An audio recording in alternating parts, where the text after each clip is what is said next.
이런 가운데 이제 이런 거예요.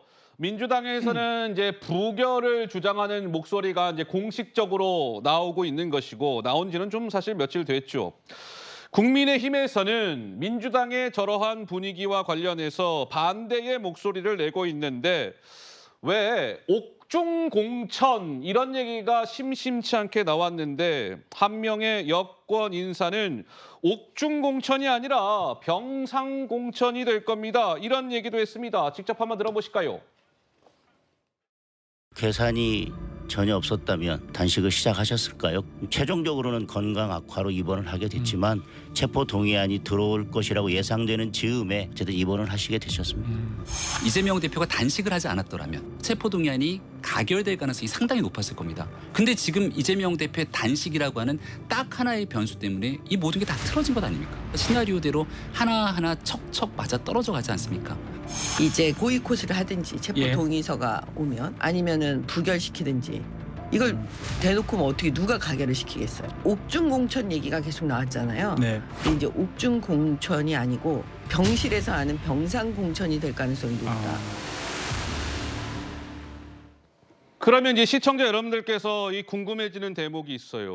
오케이, 알았어. 구속영장이 청구가 됐다고 국회 본회의에서 체포동의안 표결을 해야 될 것 같다고 알겠는데 언제 하는데 이거 아니겠습니까?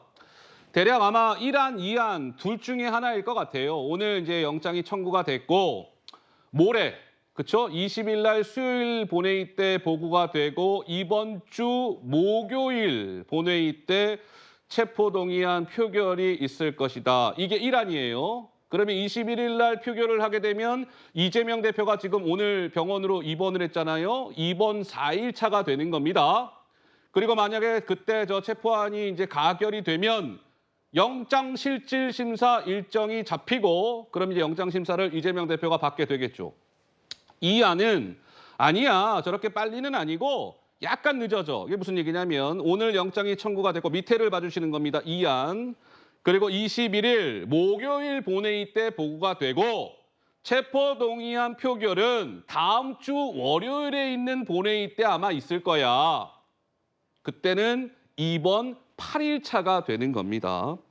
어떻습니까? 장채곤 좀 어떻게 예상하세요? 근데 21일 표결이냐 25일 표결이냐 이거는 뭐 미시적인 차이라고 생각을 네? 합니다. 중요한 것은 여기서 가결이냐 부결이냐 민주당이 어떤 결론을 내리느냐인데요. 예. 만약에 민주당이 체포동의안 가결하고 이재명 대표 영장심사 받게 한다면 제가 그동안 방탄단식이라고 비판했던 것에 대해서 공개 사과를 드리겠습니다. 허허. 근데 저는 아쉽게도 제가 사과할 일이 없을 거라고 확신을 합니다. 부결될 것 같다? 네, 이재명 대표의 이 단식 자체가 체포동의안 부결 여론을 결집시키고 당내 비명계의 반발을 억누르기 위한 정치적 동기에서 비롯된 것이라고 확신하고 있기 때문에 가결을 해서 제가 사과하고 싶어요, 차라리. 제가 어떻게 보면은 여당 최고위원으로서 모양이 빠지더라도 아 이거 방탄 아니었네요. 제 비판이 과했습니다라고 사과하고 싶은데 그럴 기회가 주어지지 않을 것 같아요. 21일이냐 5일이냐가 중요한 게 아니라 사실 박주민 의원 같은 경우는 친명계로 분류되는 분은 아니거든요. 어허. 이분이. 네? 그런데 이러한 박주민 의원조차도 그리고 나름 당내에서 개파색이 옅어서 비대위원장까지 했던 우상호 의원조차도 네. 부결시켜야 된다, 당연히 부결해야 된다라고 말하는 것을 보면 그리고 나 안 찾아가겠다 했던 조응천 의원도 다소곳하게 이재명 대표 앞에서 이 앉아서 손잡고 걱정하고 오는 것을 보면 예. 이제 당내에서 가결표에 이 투표하자고 할 만한 동력 자체가 남아있지 않은 것 같아요. 예. 결국 이재명 대표의 정치적 노림수가 민주당 내부 정치에서는 뭐 어느 정도 통했다고 봐야겠죠. 자, 이제 체포동의안 표결 절차가 사실상 이제 카운트다운에 들어갔다. 이렇게 봐야 할 겁니다. 그런데 이제 더불어민주당은 이 체포동의안을 어찌하오리까 딜레마다 뭐 이런 얘기가 나오고 있는 것이죠.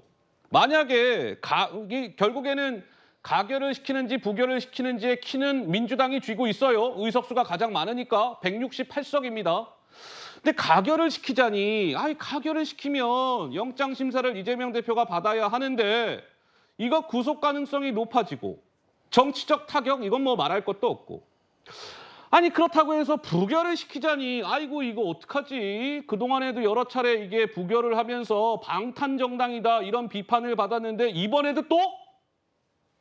이거 부담인데? 막 이런 거예요. 그래서 딜레마다 이런 건데 조상규 변호사께서 자꾸 손을 드시네요. 네.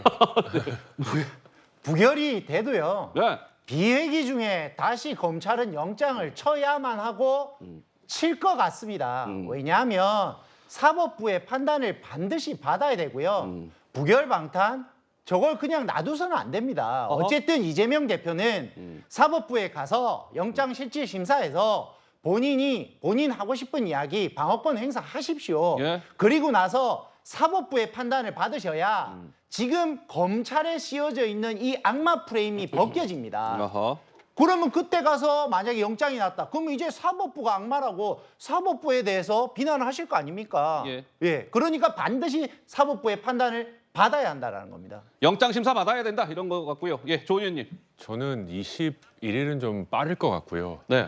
25일 또는 그 뒤가 될 수도 있다고 아, 생각하는 게 그러시군요. 예. 저는 그 체포영장이 국회에 보고가 되면 이제 과거에 보셨다시피 법무부 장관 한동훈 장관이 나와서 왜 법무부가 특정 의원을 구속하려고 하는지 발언을 합니다. 바로 이어서 해당 의원이 나와서 신상 발언을 합니다. 이 신상 발언은 5분, 10분, 15분 뭐 굉장히 많은 시간을 줍니다. 네. 저는 이 이재명 대표에게도 신상 발언할 기회는 줘야 된다고 생각해요. 허허. 그리고 결정적으로 중요한 게 본인이 말한 불체포 특권 내려놓는 게 본인의 뜻인지 예. 아니면 나를 지켜주기를 바라는지 그 발언을 한번 들어봐야 된다 생각합니다. 허허. 그냥 이재명 대표가 지금 국회의원 신분으로서 병원에 입원돼 있고 신상 발언할 기회 없이 예. 투표를 한다. 이거는 굉장히 여러 가지로 부담이 되는 행위이기 때문에 21일은 좀 무리가 있을 것 같고 예. 8일 정도면 회복하실 수 있지 않을까 생각합니다.